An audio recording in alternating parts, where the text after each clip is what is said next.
Stop Now, a social experiment enterprise. Hello, and welcome to Stop Now. I'm Nate. Yes.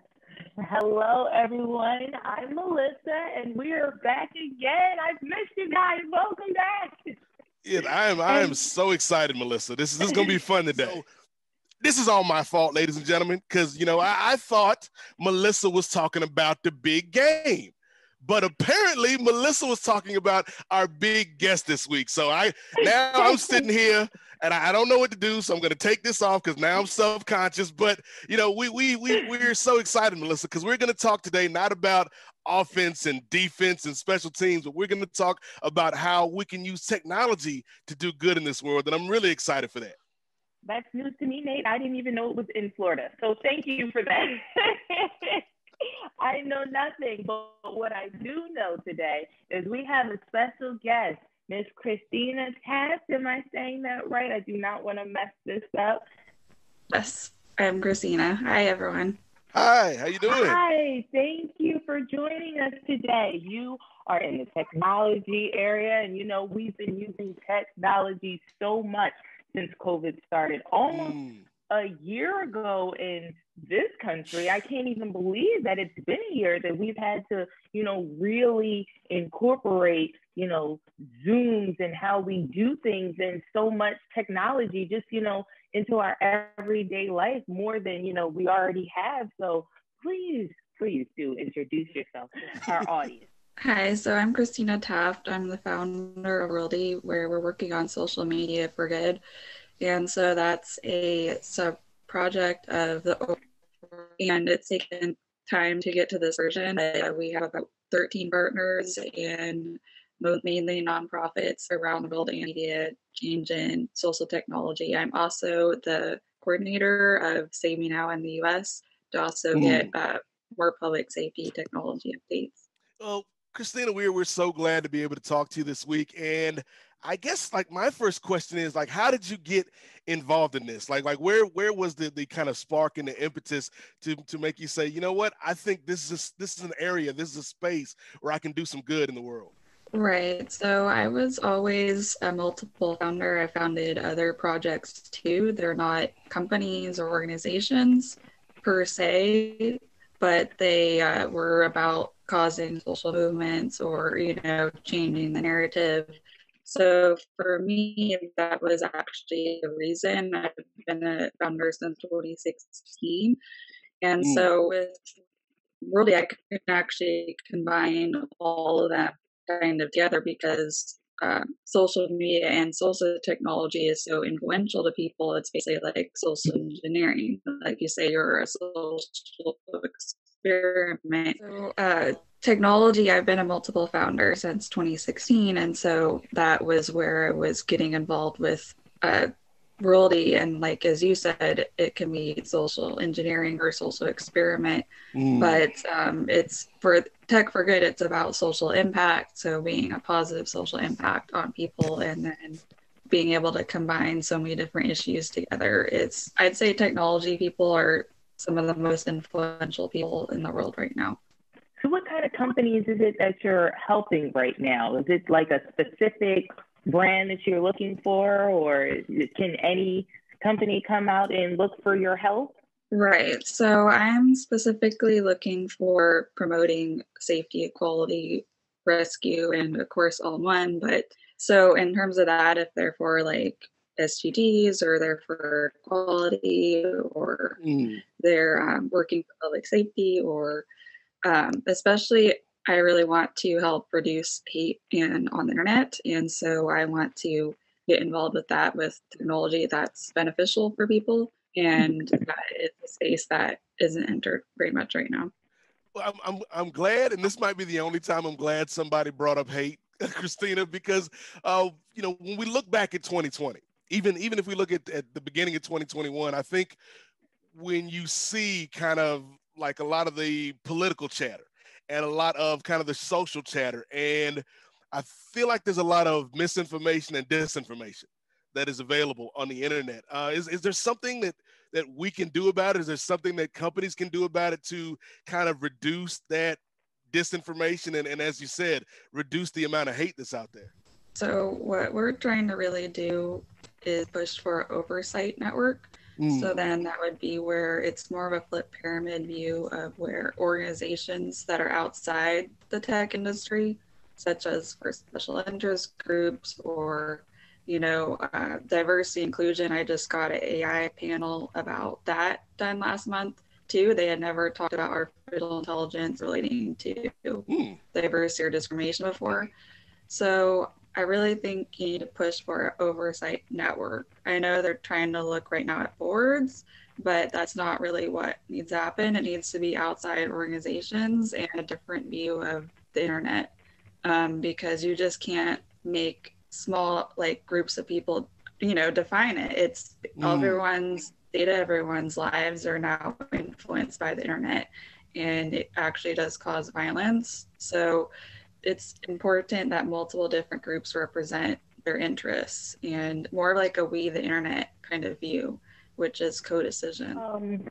I find it interesting. I was reading an article not too long ago about how the internet, especially things like Instagram and different social media groups, they're honing in and trying to see your different conversations and stuff like that. Do you know, since you're in the technical field, do you know if there's any truth to that? Because, we are in the era of social media heavy right now. So since you're, in that, is that true that they are dropping in on the conversation? Because I'm going to say, I went to a doctor's appointment just last week. I didn't talk to anybody. I didn't Google anything. I know what the algorithm with Google and all that. If you look up one thing, I got to get a pair of pants. Everything's going to pop up on your Facebook and your Twitter about these pair of pants. But I kid you not, I'm in the doctor's appointment about the kind of lotion that they think that I need to start using. I talk to my grandma and I talk to my mom, nobody else. I get on TikTok and then this lotion pops up.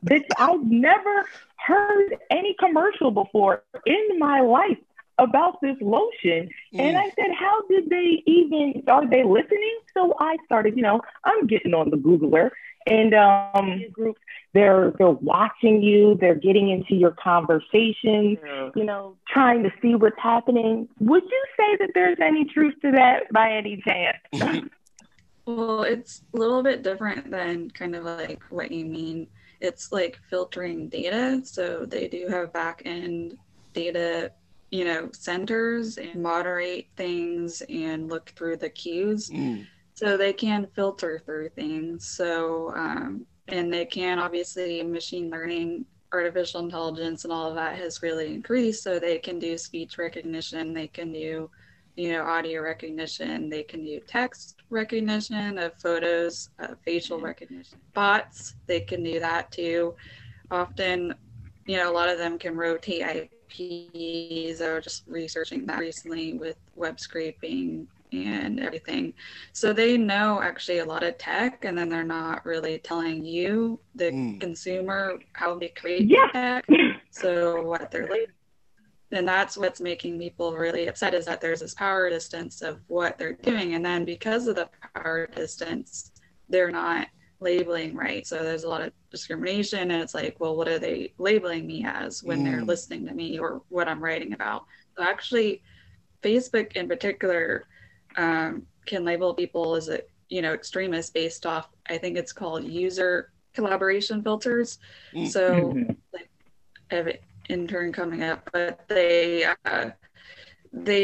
researched about Netflix and how there's an item-based collaboration filter and a user collaboration filter. So it's actually really dangerous. And then no one, is bringing it up because they have such strong NDAs and kind of like a authoritarian view at Facebook. So it's not really like open as they say. It's kind of like just fake about that. So yeah, they are filtering through data. The problem is they're not using it, to help you or something. Yeah. They should not be in my doctor's appointment trying to figure out what kind of lotion I need. I was really just, blown away. Like, how did I get on TikTok? And I've heard of the lotion, but it is not a popular thing that I get on here. And that is the first ad. It's not what is happening. And, I've seen different celebrities say, I have an iPhone. There's this little orange circle that pops up in the corner here. And they say if it's on, that means that they're listening to you. I'm no conspiracy theorist in any way, shape, or form. But I said, no, there's no way. But that really freaked me out on Wednesday. I said, so that is just something I said. To Christina, I try to play the devil's advocate here. So I'm trying to ask tougher questions. I mean, why do we need to look at that like as technology for good? I mean, everybody trying to use it to their advantage. It's a business, right? Technology helps us as a society to function in a more advanced way in terms of communication and all those things. So that is where like the businesses are trying to take advantage of it, like make the leap and make huge profit. That is where the bad things goes on. Like, for example, we all know there is a whole lot of scam, and even big corporates can do a lot, like not just with regard to privacy or the social media thing, but in terms of how do you envision that like technology for good as such? Well, what you mentioned isn't really considered tech for good, because tech for good is about social impact. So the profit that they're doing and the way that they're doing it now is not tech for good. That can even be tech for bad, where, they're harming people with that and they're making money off of that engagement, which can be hate-based or misinformation, things like that. So tech for good actually has a very difficult market in the US, where it's mainly, about take it all or nothing kind of thing. So actually tech for good comes mainly from Europe and like UK, where their culture is different. So also how technology uses definitely cultural based. So if they're more about helping people, or if they're more about accountability or social responsibility and things like that, then tech starts to get used differently. But the way they're using it now, just for advertising or business or making money off of people's pain in the social credit system, that's not technology for good at all. So technology for good often is viewed as nonprofit in the US. It's viewed as still a social enterprise overseas. So internationally, they're a lot more involved with trying to get technology for good in rules. And then the US is kind of like the wild. Yes, the Wild Wild West indeed. So I guess what I would want to know, Christina, is like what is the biggest issue right now that is in the tech space? Like, would it be like you're saying that gap in terms of, I guess, that empathy gap? Would it be the misinformation, the disinformation out there? Is it something that people aren't even talking about? Like, what do you think is the biggest issue right now facing folks when it comes to technology? So the biggest issue right now is that they're not overseeing the technology creation or how it's labeled or inputted, and they're not overseeing the content review. So in terms of that, when they're unable to get in there in the training rooms, like what they're teaching employees, and they're not looking at it as an environment view. So they're using basically like 1776 kind of views of like, oh, it's not really, when it's a lot of bots and then it's algorithms, then it's also people's living spaces. It's more like livability issue. And so in terms of that, like, Europe is a bit of different culture. It's more about environment, and the US is a bit. So yeah, another thing too is that diversity inclusion advocates aren't getting into the training rooms of the tech. I worker at like Google, basically said the moderator policy doesn't let them stop the hate squad online against someone unless it's their video platform. So it's all profit based, and so they want to unionize. And saying unions are the only way to solve it. But I think it's more like about they need to get oversight in there. Like they need to go into the training rooms and they need to go into the facility instead of just bringing the top people in front. You don't learn anything from just talking to the top people when they have the barriers up, you know, from their lawyers or whatever, saying don't say anything or whatever. You have to go in there and oversee it more like an environment, like an EEOC kind of thing than what's happening now. And I think you'll see change if that did happen. Does it look like we're moving in that direction? Like we'll start having more people, you know, at EEOC and, you know, more people starting to oversee that aren't as high up, so those changes can be made? I think there's more like awareness of it because more workers are starting to realize and saying things, you know, to their own peril. Like even I said something, I discharged in like 2 days as a moderator, but on the AI and machine learning project in fall 2019. But it wasn't long enough for like the EEOC to like research like why is it all stereotypes? You know, I was really against how they were portraying women, and then we see a year later moderators saying AI and machine learning doesn't work, especially when it comes to COVID and like other issues. And it's like, yeah, of course it doesn't, because the case examples were all just like skewed, and then they were saying it doesn't come in their cues and it doesn't make sense, you know. So they really do need to go in there and start training, but I feel like there's a lot of resistance, and they're still doing like a top-down view instead of like a pyramid view where they can go in there and start overseeing more, because it's very different. The digital world, you know, is very influential for people, and it's very much a simulated environment based off what you allow happen in it. So one of the things we always see in history is whenever there's a great period of strife, there's always a correlating period of invention and you know, people adapting. You know, that's one of the constants in humanity, I think, is that we always find a way to adapt and evolve and change in some respects. And so as bad and as tragic in a lot of ways as the past 12 months have been, Christina, do you feel like technology-wise, or maybe talking about the AI, like is there something that you see on the horizon that can come out of this that is beneficial, that is positive, that can actually be used for good? Right. So I definitely think from the Tech for Good movement, there's also AI for Good, which is overseen by the United Nations and ITU and everything. And they recently offered really that we could sponsor them or, you know, something like that. I can't afford that, but that's, you know, a good sign that we're doing the right thing, right? So in the terms of that, it's creating technology for ethical purposes. So like for helping rescue, for automation to services, for automation to, you know, respond to them.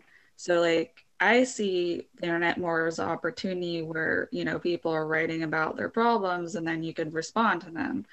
But they don't see it in like a kind of good oversight way yet. But is what we're trying to work on, is that getting this going. And so like instead of, oh, it's for an ad, when you're saying something, maybe it'll be emergency services rescuing you or something, or, you know, something more along those lines rather than just for profit kind of thing and just for like businesses. Because also another thing, you know, they didn't tell us about that they rotate IPs or that they use bots, and then they try to pretend, oh, there aren't any bots, you know.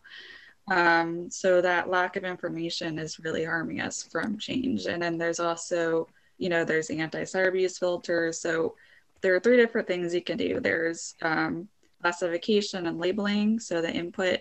Then there's the preventing, so cyber abuse or misinformation or harm, and that's another part. And the third part, which they're definitely not doing, is amplifying quality or social impact and positivity.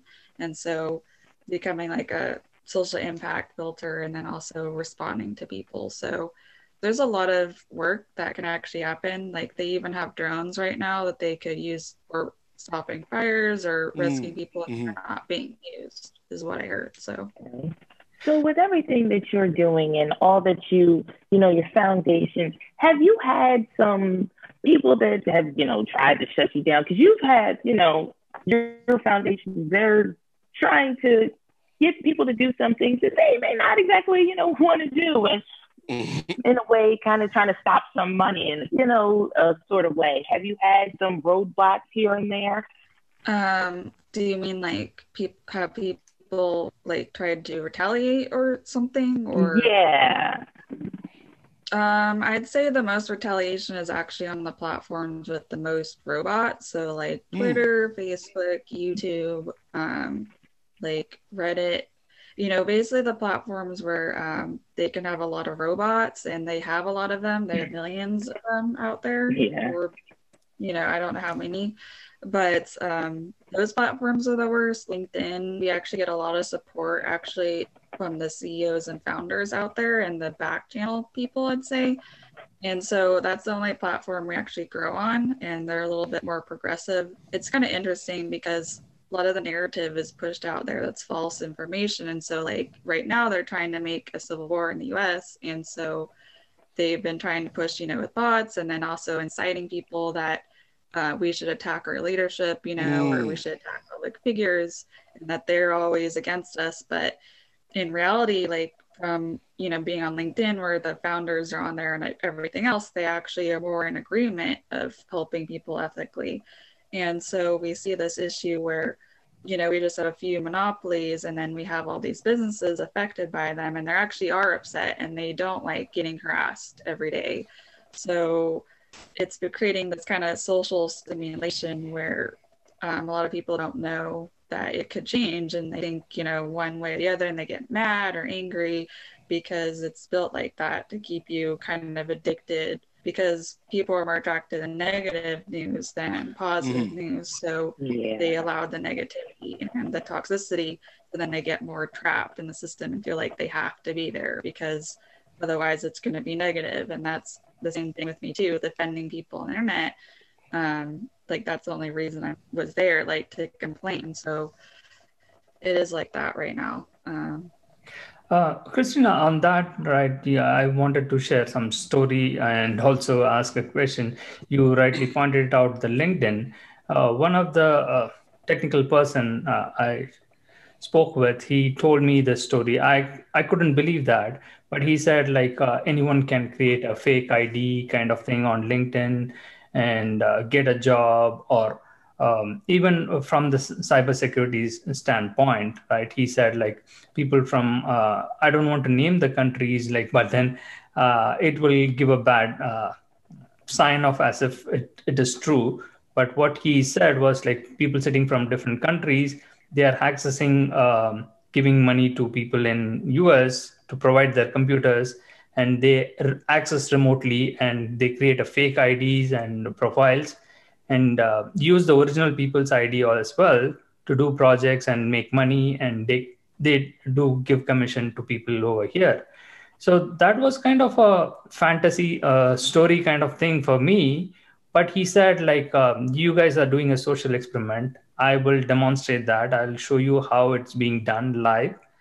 And it will take a couple of months, but then I will show you with documented evidence that this can be faked around. And still, there are hundreds and thousands of people doing that. Is that something believable for you, or what is your take on that?